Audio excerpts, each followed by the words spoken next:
Assalamualaikum warahmatullahi wabarakatuh. Perkenalkan, nama saya Yunisa, NPM 234120117. Di sini saya akan menjelaskan tentang apa itu karakteristik sistem pengendalian manajemen. Sistem pengendalian manajemen atau manajemen control system adalah proses yang digunakan manajemen untuk memastikan bahwa semua kegiatan operasional, keuangan, dan sumber daya perusahaan berjalan sesuai dengan strategi tujuan organisasi. SPM tidak hanya memantau tetapi memastikan bahwa setiap bagian organisasi memberikan kontribusi terhadap pencapaian tujuan perusahaan. Dalam konteks bisnis modern, pengendalian manajemen menjadi sangat penting karena perusahaan menghadapi lingkungan yang dinamis, kompetisi yang ketat, perkembangan teknologi yang cepat, dan tuntutan efisiensi di segala lini. Oleh karena itu, SPM sebagai kompas agar perusahaan tetap berada di jalur yang benar. Selanjutnya, karakteristik utama sistem pengendalian manajemen, yaitu yang pertama adalah berorientasi pada tujuan perusahaan.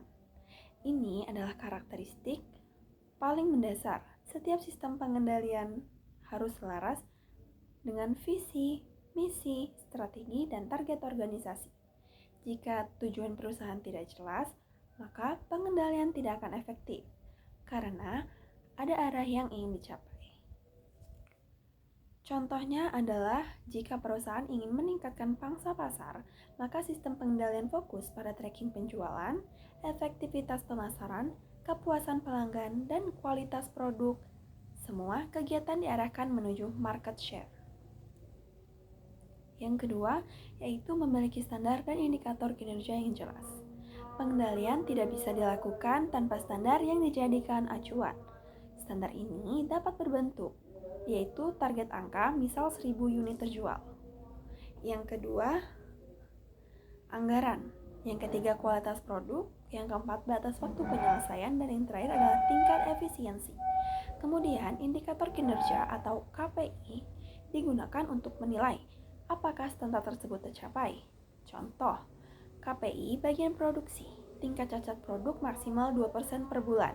KPI bagian pemasaran, minimal 50 pelanggan baru per kuartal. Selanjutnya ada yang ketiga, adalah adanya proses pengukuran kinerja yang sistematis. Setelah standar disusun, perusahaan harus melakukan pengukuran terhadap kinerja aktual. Pengukuran ini harus akurat, konsisten, dan juga dilakukan secara berkala. Pengukuran dapat berupa data kuantitatif maupun kualitatif. Tanpa pengukuran yang baik, perusahaan tidak bisa mengetahui apakah mereka sedang on track atau tidak. Contohnya, penjualan diukur setiap hari melalui sistem kasir atau POS yang otomatis merekam setiap transaksi.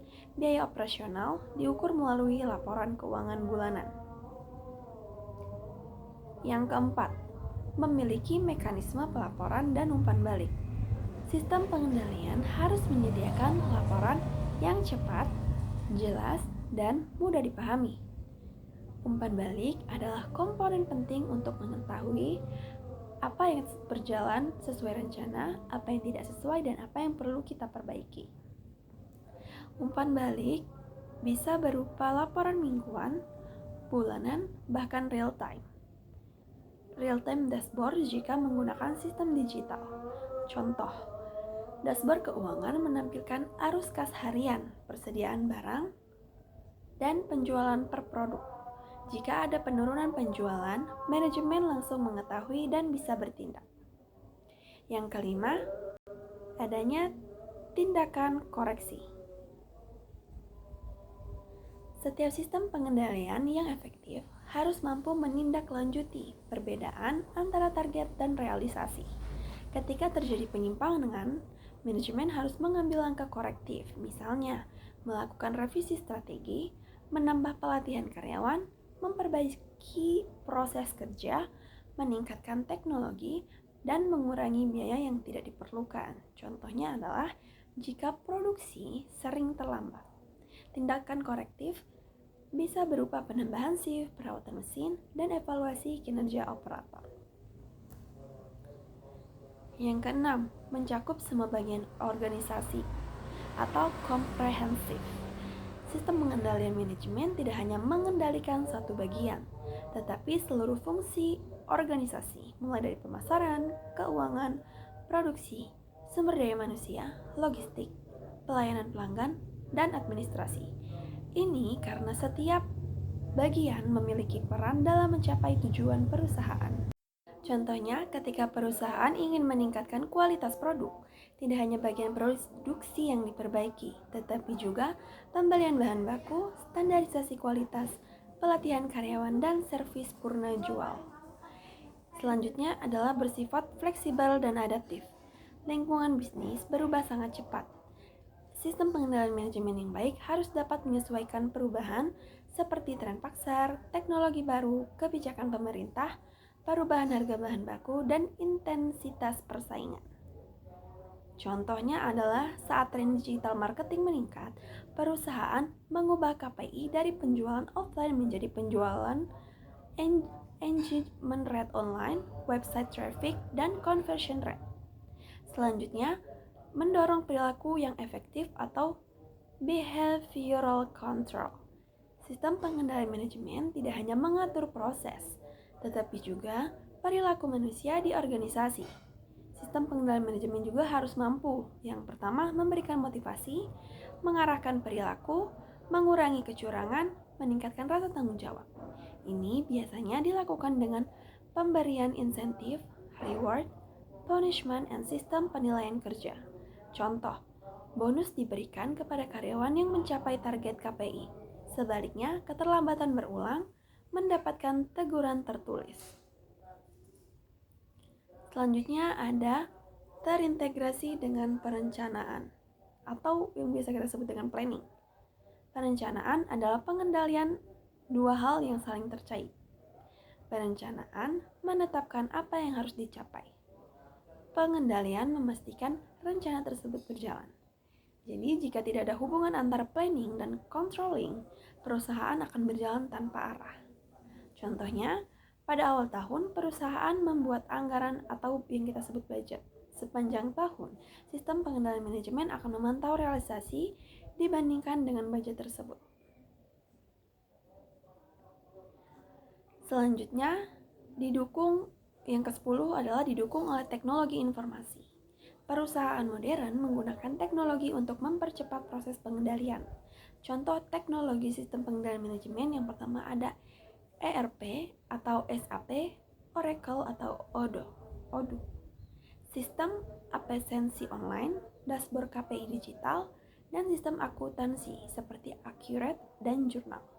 HRIS atau Human Resource Information System. Teknologi membuat proses pengendalian lebih cepat, lebih akurat, minim kesalahan manual dan real time.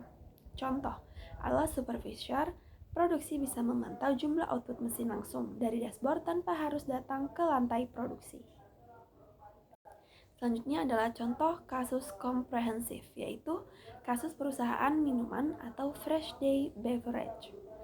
Fresh Day ingin meningkatkan efisiensi produksi dan memperbesar pasar. Yang pertama, tujuan jelas, yaitu untuk meningkatkan efisiensi produksi 10% dan penjualan 15%. Yang kedua, standar dan KPI. Yang ketiga, pengukuran kinerja. Dan yang keempat, ada feedback. Yang kelima, ada tindakan korektif dan komprehensif, fleksibel mengatur waktu, dan terintegrasi planning. Dan yang terakhir adalah teknologi. Kesimpulannya adalah sistem pengendalian manajemen adalah alat yang membantu perusahaan agar berjalan sesuai tujuan dan mampu menyesuaikan diri dengan lingkungan yang terus berubah. Sistem pengendalian manajemen yang baik memiliki karakteristik seperti berorientasi pada tujuan, memiliki standar kinerja jelas, menggunakan pengukuran sistematis, menyediakan umpan balik, menghasilkan tindakan korektif, mencakup seluruh bagian organisasi, fleksibel, memotivasi perilaku karyawan, terintegritas dengan perencanaan, dan memanfaatkan teknologi informasi. Dengan penerapan yang baik, maka perusahaan dapat meningkatkan efisiensi, efektivitas, dan daya saing secara berkelanjutan. Itu saja yang dapat saya jelaskan. Saya akhiri. Wassalamualaikum warahmatullahi wabarakatuh.